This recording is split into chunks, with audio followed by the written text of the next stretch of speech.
Hello, everybody. It's Tuesday again. I can't believe it's Tuesday again. And it's time for Tuesdays in the Shop. I'm Yvette, and this is Jen. Say hi, Jen.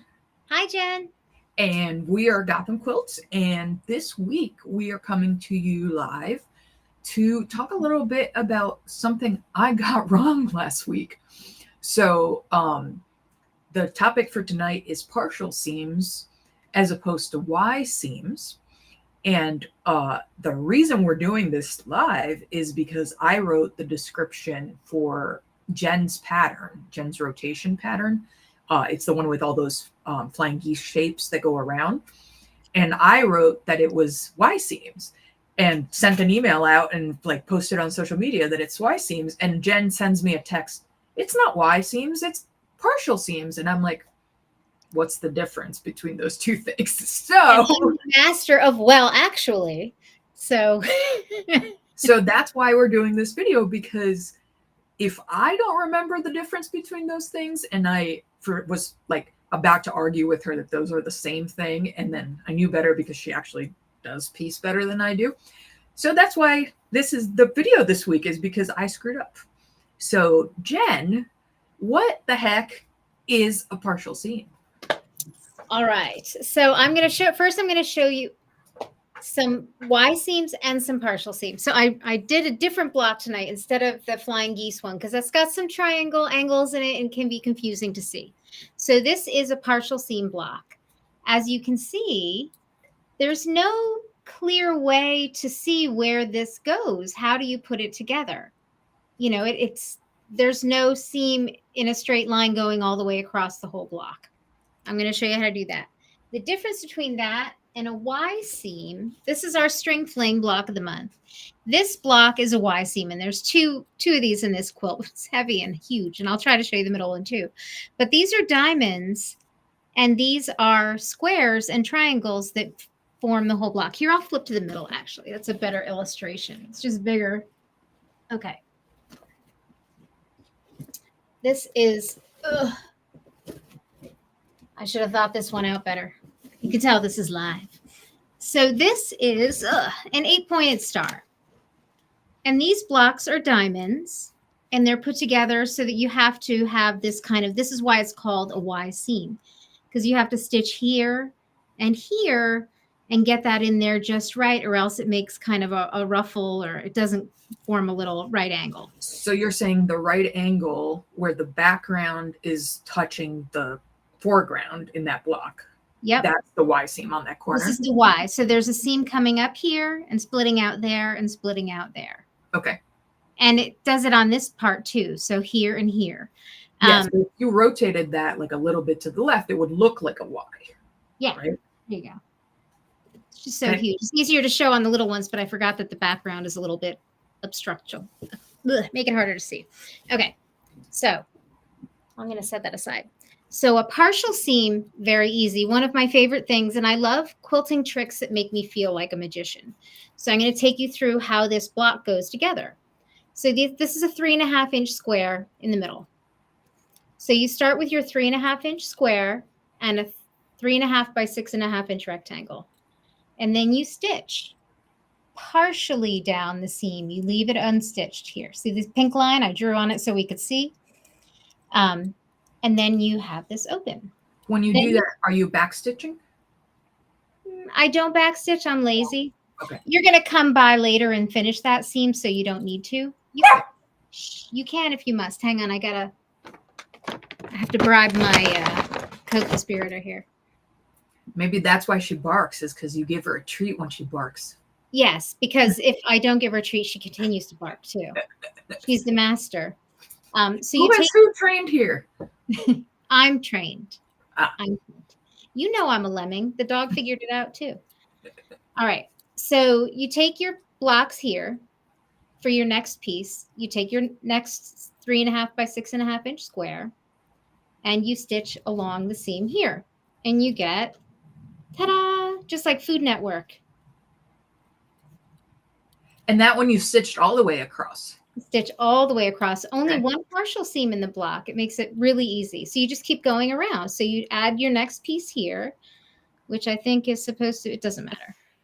this one. And then, so you line it up across the seam, stitch it down, open it up, and you get this. And again, you take it and put on your fourth piece, your fourth rectangle.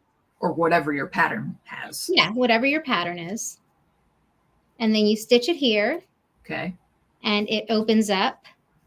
And then you have your block piece, but you have this one last seam that's flopping around. And all you do is fold it down.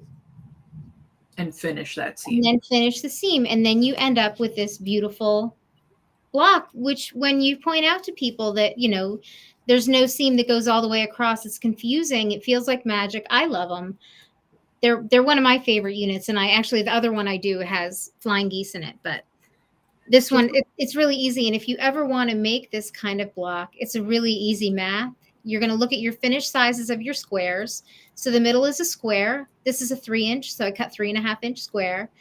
And this is going to finish at 3 by 6. It's a regular rectangle. Don't explain this out loud. No one's going to keep up with it. But if you write a blog post that explains that, I think that would be very helpful. All right. I forget how much math I can overwhelm people with. It's very little. And most people cannot keep numbers like that, like in their heads and, you know, remember them later, right? That's why I like Raina. Raina and I could do it together. We did scare some people though. Can you hold up the last one again where you had the partial seam? That was the last step.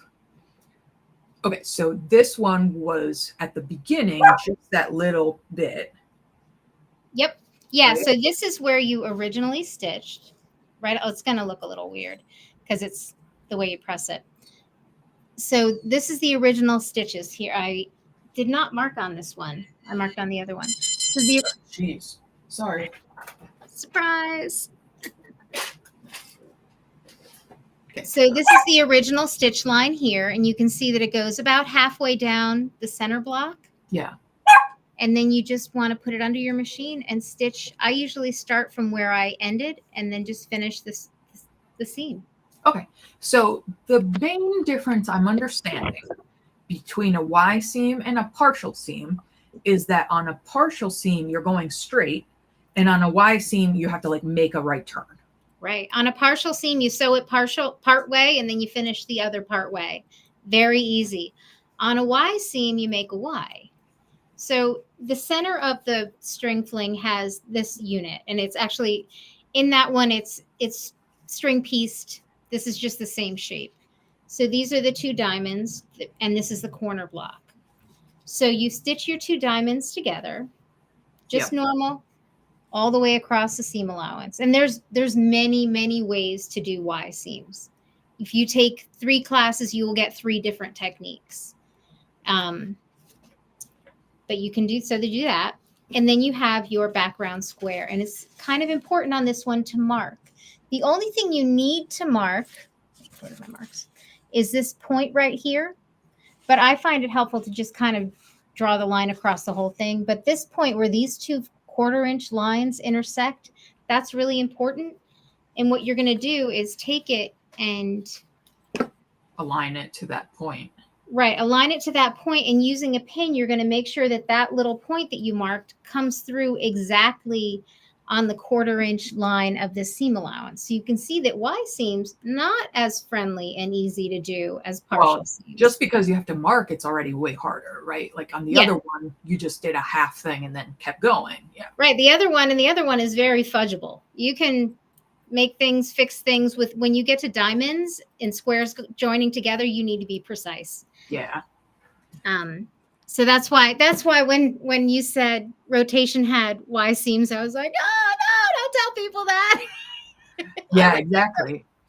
And meanwhile, I get that text that's like, rotation doesn't have Y seams. And I nearly argued with you because I so clearly remembered having this conversation with you about how it had partial seams, but in my head, it got translated into Y seams. I was so hoping that you would argue with me because I never win an argument. In this one, I would have had the data. I would have pulled in blog posts. That's funny. Yeah. If I'm willing to argue, you know that I am correct because I wouldn't bother otherwise. Yeah. And I try not to argue about stuff if I am not 100% sure, right? So like if the person who wrote the pattern tells me something, I'm not going to argue with them about, but I wanted to, because in my head I was like, I am 100% sure that she told me this. Yeah. Yeah. No, it's different. And I wouldn't want to, I don't design with Y seams because I do make them and I think they're fun sometimes, but I don't want to like impose that on other people. Right. And I mean, I do think it's a technique that is worth knowing how to do, just because I think every technique is worth knowing how to do, and then you never have to do it again, right? But like you might see a pattern that you just fall in love with that requires that technique, and now you're able to do it, right? We just had Sandra comment that she's made 2 rotation quilts already, which is the design that we're talking about, and she was surprised how easy the partial seam was to do. Which I am pretty sure no one has ever said that sentence about Y seams before, right? Like I was surprised how easy it was. Not a thing you say about Y seams.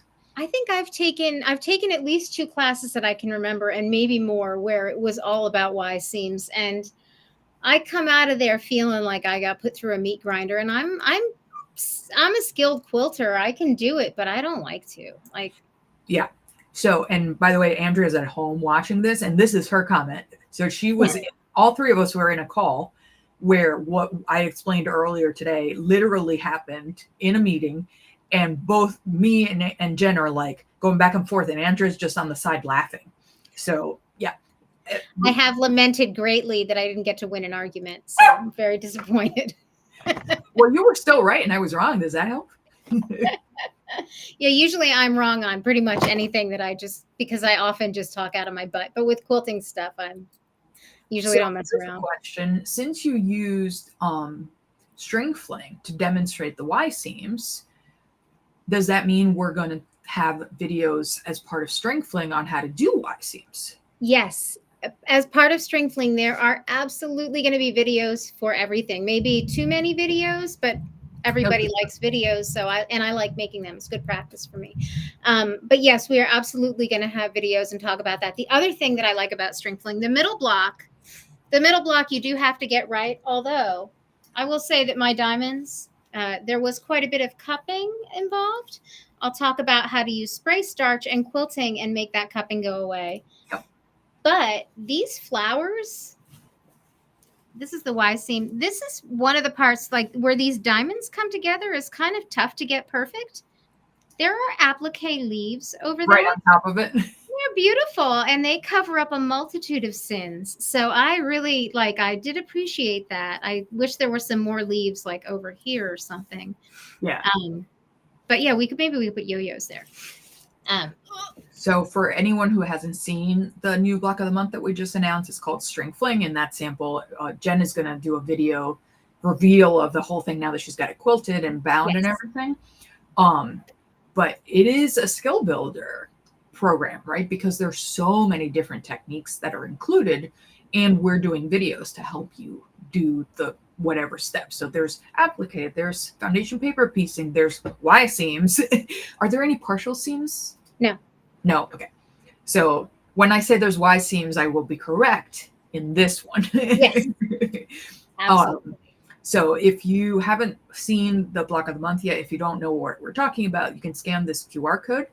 This program starts shipping in September. So we have signups open now. And actually, we're doing a early bird special. So if you sign up before the 15th, you get 15% off. And this is a queen size quilt. So it's a rather big project.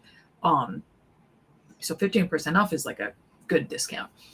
So if you're interested in learning more about string fling, scan the QR code. I'll also put the link at the bottom in the video description after we're done. Is there anything else we should talk about in terms of partial seams and Y seams? Did we forget anything? I don't think so. Andrea pointed out that the string piecing on this is really fun, and I will agree. I thought that it was really fun to cut up the pieces and sew the little strips together. I almost want to make another one so that I could do stuff with the stuff in my stash, like that I could bring in more aquas and colors to make it for more scrappy. Yeah. More scrappy, but it's a great project. I really think everybody would have fun doing it in 6 months. Don't do it with a 3-week turnaround deadline. Don't do that. That's too much. Yeah, at some point Jen said she could make that whole top in 2 days, and I was kind of like, right, Sometimes Jen is delusional. Yeah. Delusional. Yeah. I can't make anything 84-inch square in 2 days. I don't know what I was I don't know that anyone could. Maybe if it was just charm squares, you could do it in 2 days, but maybe a whole cloth. Right. All right. So if anyone has questions about Y seams versus partial seams, drop them in the comments and we can address them in a second. Real quick, we're going to start talking.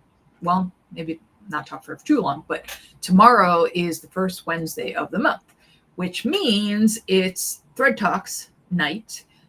For those of you who are new here, we do a series of lectures, virtual lectures. Again, we're an online store, so everything we do is virtual. Means you can attend from wherever you are. You don't even have to put clothes on if you don't want to. Like, come in your pajamas, that's fine. Jen's making a face. Nobody else is on video. I will have Ivete, Terry, and I will all have our clothes on. Yeah, we'll have our clothes on because we'll be on video, but you can watch in your underwear if you want. We won't mind. And you also don't have to commute. And like right now it's pouring outside, right? So no driving through the rain and finding parking or any of that. You just log into your Zoom and you're there. This month's talk is about the history of the sewing machine. And I'm kind of excited. Jen, do you want to tell us a little bit about Terry? The speaker's name is Terry. Terry Santra. She's Purple Moose Design. She I met her a couple years ago. She ran a retreat and I didn't know who she was. So I didn't, my friends wanted to go and I wasn't too excited. And she was fantastic. She's been around the industry for a long time. And it's funny because some of us, like we get into our bubble and I think I know everybody and I just know a very small number of people.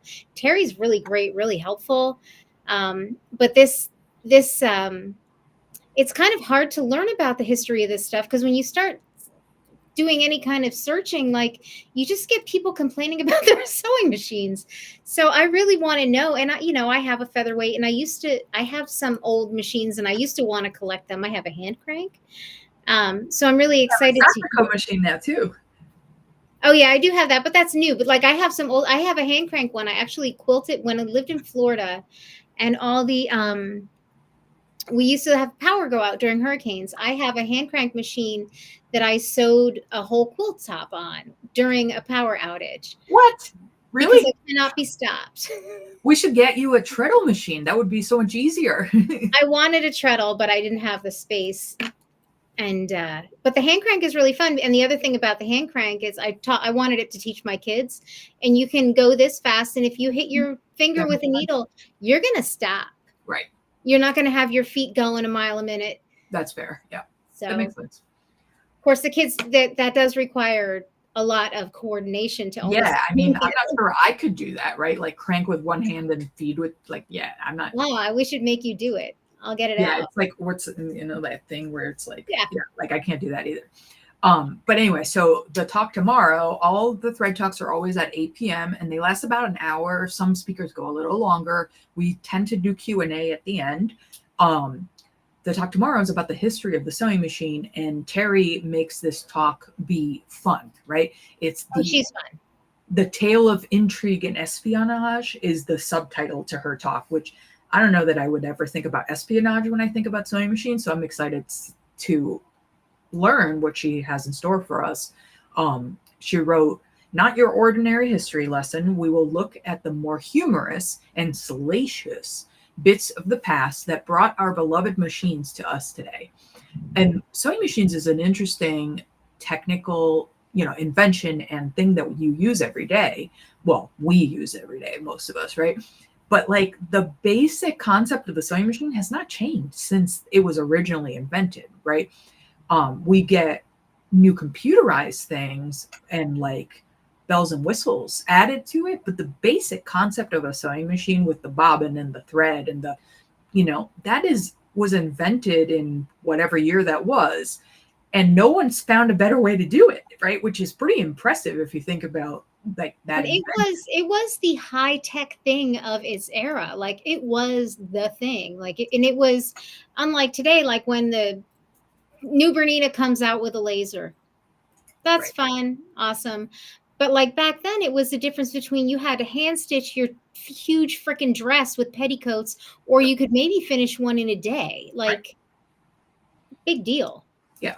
And I'm stuck on the idea that like no one has figured out a better way to do it. Right. Like Right. that's crazy to me with all this in all the stuff we know more about, right? We know more about how physics works and all, Still got to get that thread around the bobbin. Exactly. Yeah. So if you haven't signed up yet, our thread talks are $25 each, or if you're a member of Club Gotham, you get to go to all the thread talks for free while you're a member. So you get essentially 12 talks for the price of Club Gotham, which is $125 a year. You do have to register. Reminder, Club Gotham people, if you didn't actually register yet, you do need to scan this QR code, put it in your cart, make sure you're logged into your account, and then when you go to the checkout, the price will come off because you're a Club Gotham member. Andrea has an old treadle machine. Yeah, Andrea has a collection of sewing machines. Nice. Let me put that comment on the screen once I remember which button to press. Oh, and the fabric that I used, this is Night Rainbow by Deb Fisher. Is it pre-sale or is it in the store now? No, it's not coming till, when does that one come?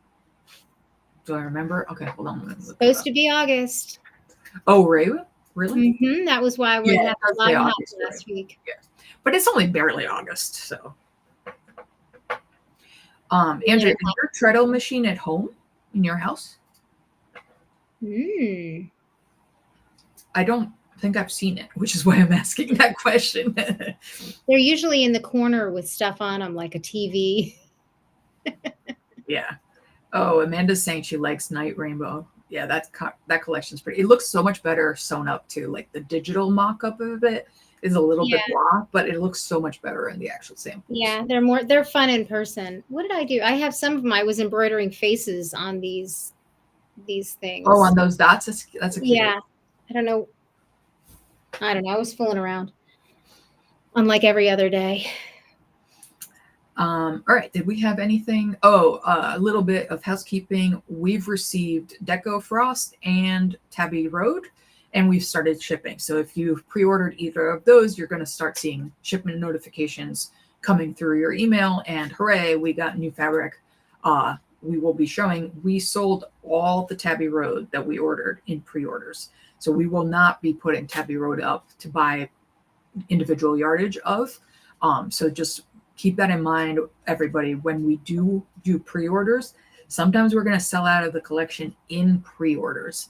So if you know you want, don't wait till it'll be able to get any at that point. So disclaimer, we don't have any Tabby Road to sell. It's all sold. Yay. Oh, Andrea's saying that her treadle is in the corner of the living room. So I've seen it, but I never noticed it because it was in the corner, which is exactly what Jen said. It would be in the corner covered with something. That's where they all are. Yep. All right. Do we have anything else? I think that might be it. And no one had any questions about partial seams or Y seams, so that means you did a very good job. Partial seams, like once, like I've taught classes in person with it a couple of times, and people are like, "Oh," I'm like, "Oh, and now we got 3 more hours. Let's make a lot of blocks." Yeah. It'll be fun to do it in string filling because there aren't that many of the Y seams, right? Like the idea of making a whole quilt where every block has Y seams just seems painful to me. But when it's in order to get the effect of just the few spaces where it really needs it, it does let the design be more interesting, and you don't have to do it that many times. Right. And in any quilting technique, even the most complicated one, if you just look at it as if you don't do it on a timeline, don't start the project saying, I need to have this done by the end of the month. I need to have this done by the end of the week. I need 15 quilts for Christmas. Don't do that and just make them as it feels good. Then it's much better. Yeah.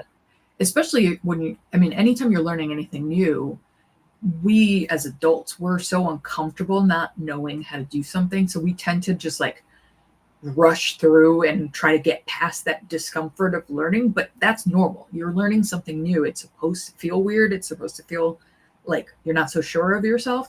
Give yourself that time to learn the thing before you start being critical of what you're doing, you know? Right. Right. And I don't know, anybody who's been, I have to redo some of the videos because I started the video during making the quilt and then I stopped. There will be times in the videos where I make mistakes and I will show you how to pivot and fix the mistakes as you go on. I think that's one of the most useful things about attending classes and watching videos and stuff is either other students make mistakes and they ask questions and then you learn from that mistake, or possibly the teacher. Like anytime I'm teaching, I'm always throwing out all those random things that might happen as I'm going. I'm like, by the way, if you ever do X while you're doing this, then, you know, all that stuff that isn't specifically the syllabus, right, of the thing you're doing, like all that extra stuff is so valuable, and you don't know it until somebody says it, right? Right. Yeah. And then you should never, like anybody asking questions, you should never preface your question by, this is a stupid question. Except everybody does every time. Yeah. But like, you're not the only one thinking it. You're just the only brave one. That's what we always say, right? If you have a question, probably somebody else has that same question and they're afraid to ask. Absolutely. And it's something that I probably should have told you already, but I forgot because I was so excited to see your face. Yeah, the other thing is maybe no one has that question, but they're sure they know the answer and they don't, which is what happened to me in my first quilting class. But I'll tell that story some other time.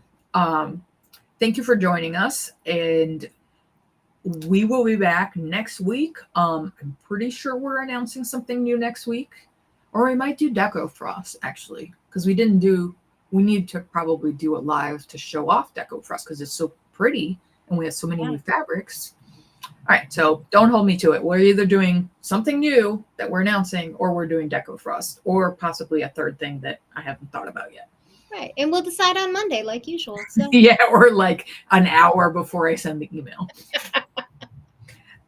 Thank you for joining us tonight. We will be back next week at 6:30, the usual time on Tuesday. And Jen, thank you very much for the demonstration and all those awesome stepped throughs. That's the word, by the way, everybody. It's called the step through. When those partial blocks that she showed, like here's the next one, here's the next one. Exactly like if you're watching a cooking show and they bring out the like thing that's out of the oven and it's ready, right? Jen, what are you going to make with those partial blocks in your step throughs? I haven't decided. I thought about stuff, but they may actually just end up being class samples. That's fair. Yeah. All right. Well, thank you again. And bye, CJ. Thank you for not barking the whole time. Yeah, just the cookie. Yep. Got a little full belly. All right, everybody. Have a good night, and we'll see you next week. Bye. Bye.